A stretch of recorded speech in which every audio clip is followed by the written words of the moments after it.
Hi, I'm Victor Martin. I'm Principal Cloud Engineer at Oracle Cloud.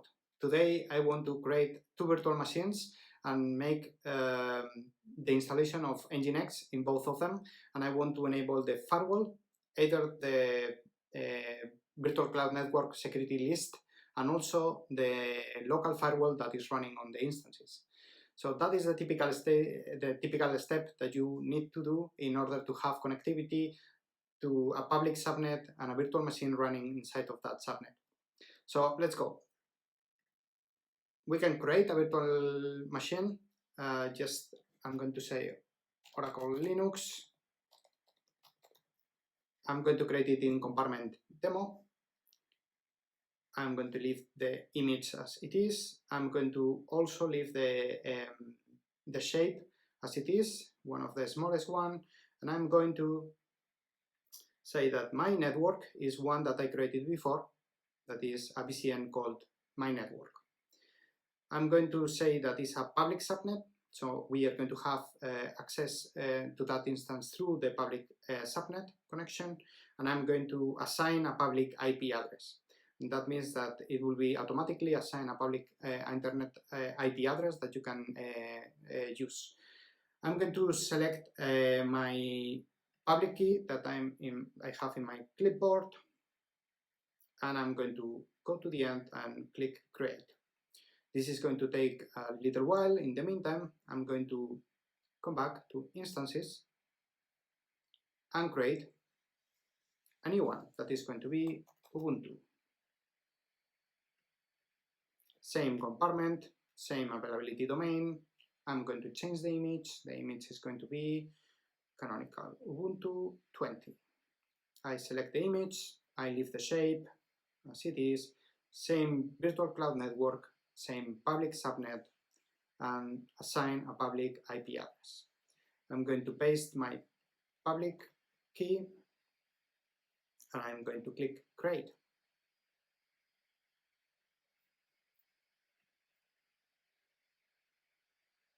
Now I have my Oracle Linux and my Ubuntu that is being provisioned. This usually takes just a few minutes, sometimes seconds. It's going to give me the public subnet here, and I can go and step in and see that it's already running, and I have my public subnet here. I'm going to copy that, and I'm going to my terminal.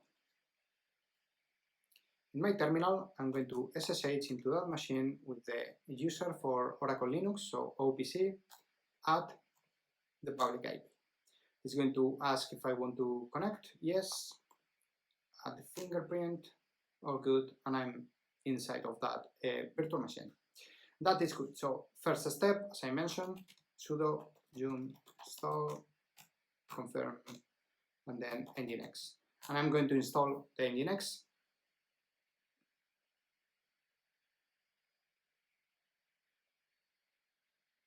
In the meantime, maybe I can take a look to the Oracle, to the Ubuntu. It's already running as well, so I'm going to step in, copy the public, and come back here, create another terminal. This is a new terminal.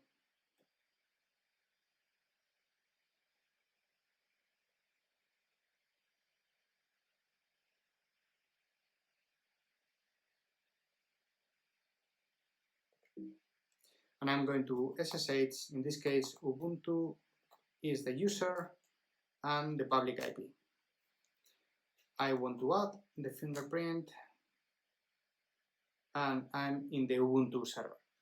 That's good. I'm going to do exactly the same. In this case, I'm going to do a sudo apt update first. And in the meantime, I'm going to come back to the Oracle Linux. In the Oracle Linux, I'm already installed the Nginx. So I'm going to see the status, sudo systemctl status Nginx. And it's going to tell me that it's not running, so I'm going to change that. Sudo systemctl start Nginx. And now I'm going to run the previous one, status. And the status is active running, and it's telling me that it's been running for 3 seconds. That's good. So that means that for example, if I do a curl command with silent mode, I don't need any noise, and I say localhost, and I grab that for welcome, I'm going to grab the results, so I get the header, welcome to Nginx on Fedora. It's using Fedora because it's using the repository with the Nginx from Fedora. That's fine, I have this from localhost, so I'm going to, instead of going to the web console in Oracle Cloud and copy again the public IP, I'm going to do this from inside the terminal. I can do that because there is some tools already installed in Oracle Linux, like Oracle OCI public IP, and I'm going to say, give me the results in human readable results. So in that case, I'm going to ask Oracle Cloud what is the public IP of that Linux instance. I can copy that and I can do the same curl on that one. And I get nothing. And that makes sense because my virtual cloud network doesn't have a security list that allow me to have access through that port 80 by default. So let's cancel this and come back to Oracle Cloud and see, okay, this is my Ubuntu. I have the two instances. Let's go to the Oracle Linux and I can see that in the instance details I have my network. That is the name of my virtual cloud network. Let's go there.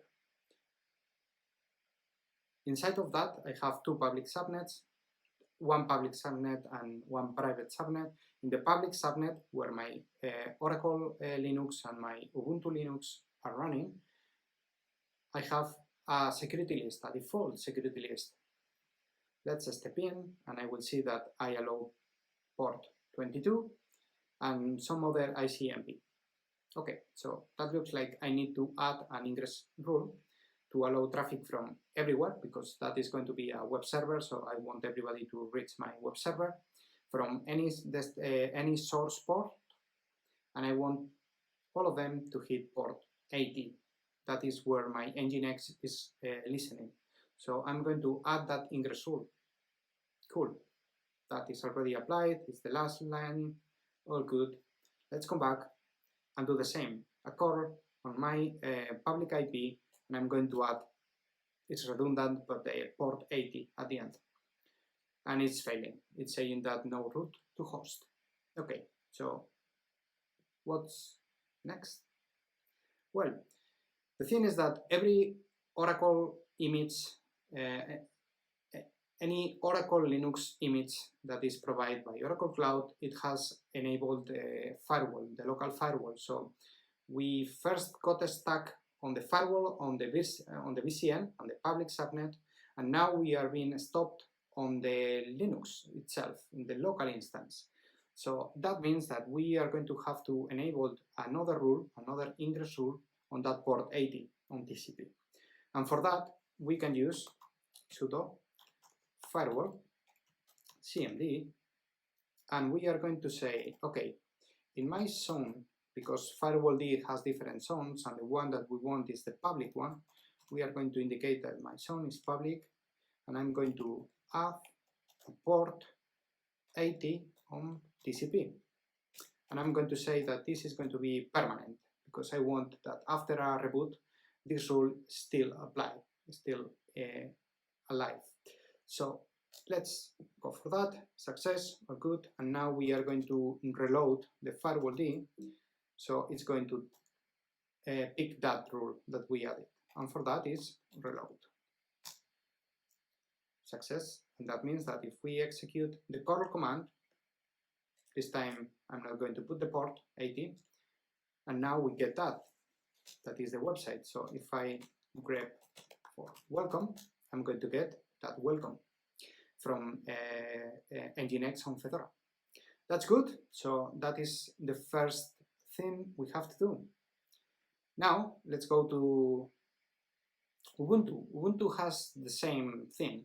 It has a local firewall. So in that case, it means that if we finish the installation, so apt install, we are going to confirm all the questions, and then we say Nginx. We are going to install Nginx. We are going to make sure that it's running.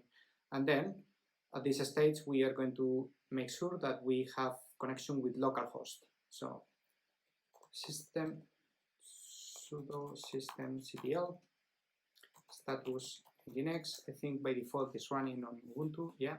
So it's running from 14 seconds ago. That's good. And now we are going to say curl silent mode, and we are going to say localhost. We are going to grep by welcome. Cool. So yeah, it's running, and we have the welcome to Nginx, and that's good. In this case, I'm going to come back to the compute. So menu, compute, instances. We have this public IP for the Ubuntu instance, so we are going to do a curl with this, and it's failing again. No route to host, so that means the local firewall is stopping you from communicating. So in this case, it's a little bit more tricky, but it's simple.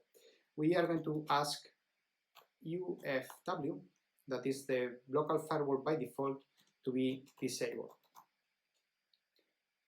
Okay, that means that we don't have the UFW, but we are going to install the firewall command as we did with Oracle Linux. That is my recommendation, is the best way, and you don't have to go to IP tables. You can do all of this with IP tables, that's fine, but well, if you have worked with IP tables, you know what I'm thinking about. So we are going to apt install and confirm that firewall D. That is the package that contain my firewall commands to be able to change firewall rules in an easy manner. We are going to wait for that to install, and now we can do the same. Sudo firewall command. We are going to indicate the zone public at port, same port, TCP, and we are going to indicate that this is going to be permanent. That's it, all good. Sudo firewall cmd. Now we are going to say, yeah, please reload. Okay, so let's come back to the curl command, and there it is. I'm going to grab the results with welcome, and that is welcome to Nginx. So this is the way you can enable all the ports, either on the VCN and also in the local instance, to enable communication from the outside, from internet, to a public subnet and virtual machines running on those. Thank you.